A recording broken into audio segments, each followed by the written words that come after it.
Want to come over to my place? Those were the words that started it all between the girl and me. She really looked like she was just sleeping. It had been a while since I last saw my sister quietly closing her eyes, not laughing, not crying, just sleeping in the cold coffin. Seeing her like that, the word passed away vaguely crossed my mind, but she didn't look dead at all. Her expression was so peaceful it felt unreal. She was still so young, someone murmured sadly. My sister was in her mid-30s. After a period of overwork and irregular living, she suffered a stroke. Her life should have had much more ahead of it. There must have been so many things she wanted to do, and she must have regretted it the most.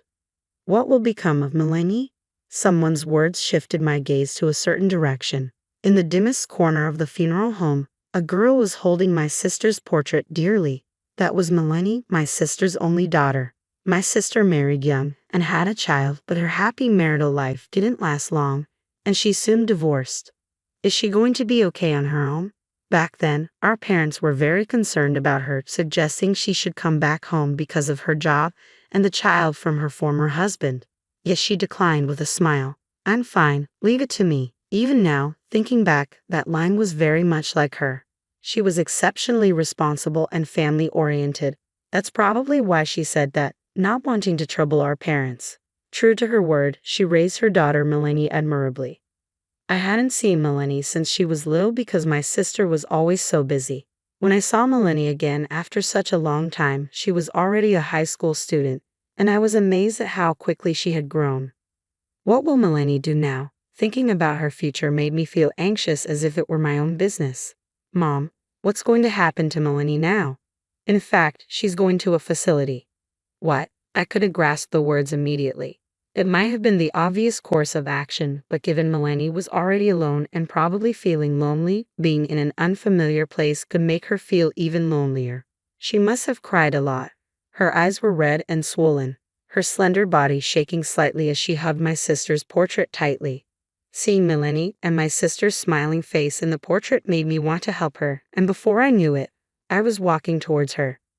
What are you doing, Carl? I heard my mother's voice calling me, but I couldn't pay attention. Melanie, I stopped in front of her and called her name. She slowly looked up and stared back at me. Carl, she said, her voice trembling as if she were about to break. I bent down to meet her gaze and spoke gently. Melanie, if you want, would you like to come to my place?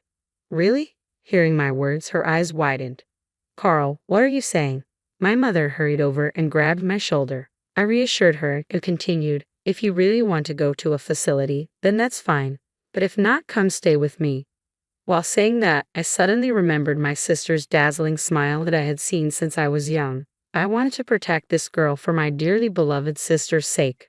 Melanie was staring at my outstretched hand, hesitating. I waited, not rushing her, letting her make the choice. Yes, I'll go, she said, looking at me with a determined gaze as she gently placed her hand in mine. If Mom could see this, she'd definitely cry. Yeah, I think so too. After that, we convinced my mother and the relatives, and I went back to my house with Melanie. As soon as we entered the room, Melanie sighed with a look of disbelief, glancing around my room.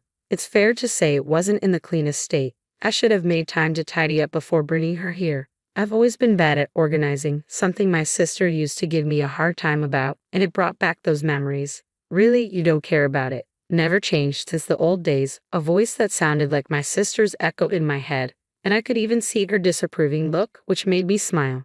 As I saw Melanie's face, thinking how much they were like mother and daughter, she said, Carl, don't just stand there. Let's clean up. At that moment, Melanie handed me a trash bag, and I took it, snapping out of my reverie. Right, let's get to it.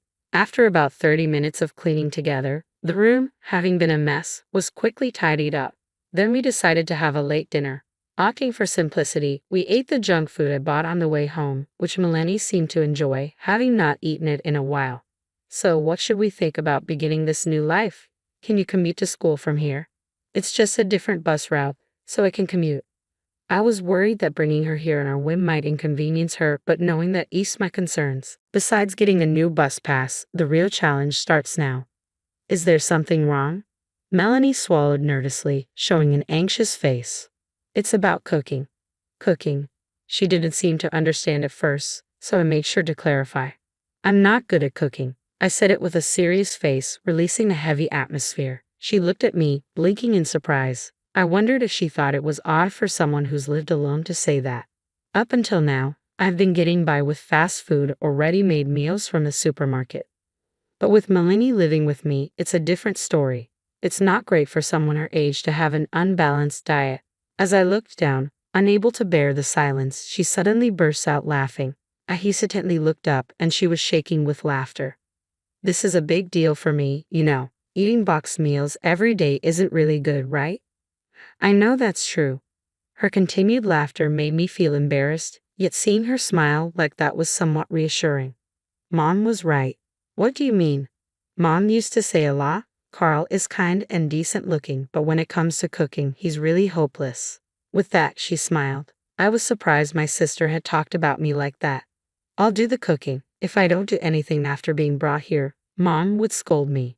Melanie's smile was bright, but simultaneously her voice sounded pained and sorrowful, which just made my heart ache. I tried not to cry, just like she did, and put on a smile as I said, "Thank you.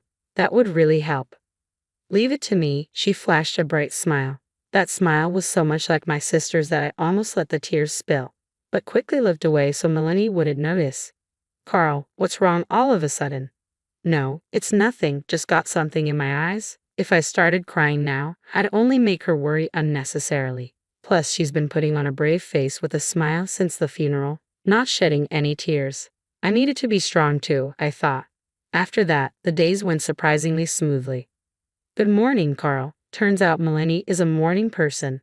By the time I got up, she had already made breakfast and sandwiches for lunch, which really surprised me at first. Moreover, her every dish was delicious. She had learned from her mother since she was a kid. "You're not a morning person, just like Mom." "I always used to get up early," I bragged, trying to seem like a good uncle in front of my niece. Actually, not always, but I wanted to impress her a bit. Melanie was not only good at cooking but seemed to be skilled in all household chores, teaching me various things on days off. "Sort the laundry by colors to prevent color transfer," she instructed. Trying not to laugh at her slightly proud posture, I responded, "Yes, Teacher Melanie." Though I was a bit anxious at first about how things would turn out, she was very capable, and all in all, we had fun. More importantly, I found myself feeling reassured by her gradually increasing smiles. Ever since the day I brought Melanie here, I've been reminded of my sister's words over and over.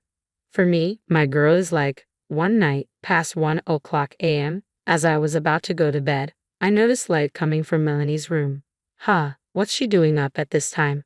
Curious, I peeked into her room and saw her focus on her desk. She was oblivious to my presence. Right, she's a high school senior in the midst of choosing and preparing for college. According to what my mother told me, her grades are among the top in her class.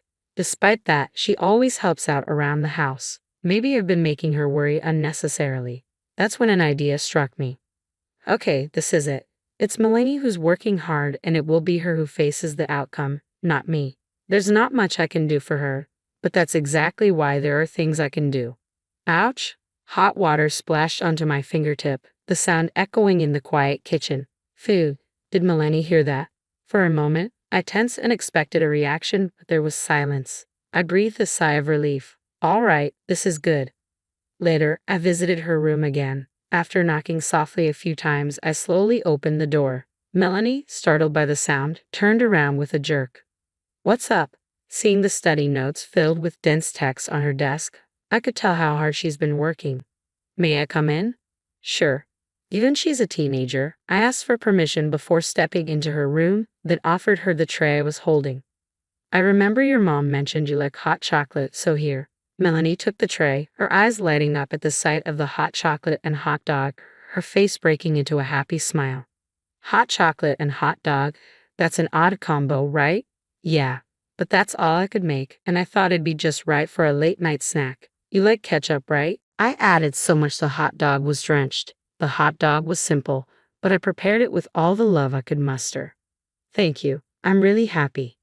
"This is nothing. Just make sure you don't stay up too late for tomorrow." "Yes, got it." I smiled kindly at her and quietly closed the door behind me. "By the way, how's living with your niece going?" During lunch at the company cafeteria, my coworker Charles, seeing the sandwich Melanie had prepared for me, asked with keen interest. It's going well. She seems busy with her studies lately. Since that day, the light in Melanie's room has often stayed on late into the night. She must be in the critical phase of her exam preparation. I've been quietly rooting for her. Last time I asked, she was about elementary school age, but now she's already that old. But really, it's amazing. It hasn't been long since her mom passed away, and yet she's teaching you household chores as well as cooking for you. She's really mature. I think that's right, I thought to myself. I hadn't realized how capable Melanie was until we started living together. When I saw her at the funeral after a long time, her eyes were red and swollen. She must have cried a lot. But since we started living together, I haven't seen her cry even once. Lately, I've been seeing her smile more. She must be trying her best to get through this in her own way. Maybe I'll buy a cake on the way home today. Wow, you sound just like an uncle. Cut it out. I am Melanie's uncle after all. I've been busy with work and I haven't even been able to properly prepare a midnight snack for her. I feel like I haven't done anything for her. I remember she said she had an important presentation today. Maybe I should get her a little something as a way to say good job. There's a small cake shop near the grocery store, and once when we passed by, I didn't miss Melanie murmuring, "That looks delicious," as she looked at the cakes in the window. I also noticed she was particularly eyeing the chocolate cakes. After work, I hurried to the cake shop and bought various types of chocolate cakes. Looking at the white box, I couldn't help but smile, thinking of how much she would enjoy them. I wondered how Melanie would react. Imagining her smile, I hurried home. "I'm home," I called out, but nobody responded. The usual greeting wasn't there. "What's going on?" I walked down the hall and noticed a faint light coming from Melanie's room. Maybe she was concentrating on her studies, holed up in her room. I moved slowly towards it, feeling somehow that I needed to be quiet, though it was my own house. With each step closer, faint voices reached my ears, growing louder until I realized it was the sound of crying. My heart clenched. Had Melanie been crying alone in her room the whole time? I believed she was doing so well. I chose to watch over her from afar, believing in her strength. I'm right here for her, but what am I doing? I slowly grasped the doorknob and said, "Melanie, I'm coming in, okay?" As I opened the door, Melanie turned around quickly, surprise written all over her face. Tears were rolling down her cheeks. "It's not what it seems," she said, trying to hide her tearful eyes and wet cheeks. She roughly wiped them with the sleeve of her shirt. My heart ached at the sight, and I gently approached and hugged her. "It's okay to cry." At my words, her face froze for a moment, then contorted as she began to cry. "You've done really well." Her small body leaned into me, and the next moment she burst into loud sobs, tears streaming down her face. I should have done this for her long ago. Melanie was bearing it all alone, and I took her strength for granted.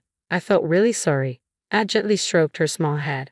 After crying for a while, she seemed to calm down and started to speak. "I've been trying hard with my studies, but after Mom passed away, my grades dropped and I felt so frustrated. I want to do well for Mom, but it's been hard. I don't know what to do. I wanted to give something back to her." Hearing her earnest feelings, my eyes welled up. I remembered something my sister used to say. "Mom always said that you are her treasure." Really? For me, my girl is a treasure. The look on my sister's face when she thought about Melanie was full of love. It was clear how deeply she adored her daughter. You don't have to push yourself too hard. Just by living happily every day, Mom would be happy. And as for studies, there's always a chance to make up for it. You've done your best, and that's enough to repay her. So don't be too hard on yourself. And if you ever find things tough, please talk to me. To me, you are as precious as a treasure. With tears still streaming down her face, Melanie smiled a relieved smile at my words. "Thank you, Carl. Maybe I've been forcing myself to put on a brave face, trying not to be a burden." "Not at all. You're a great girl, and you've really been a big help. Oh, that's right. I bought some chocolate cake on my way home. Let's eat it together."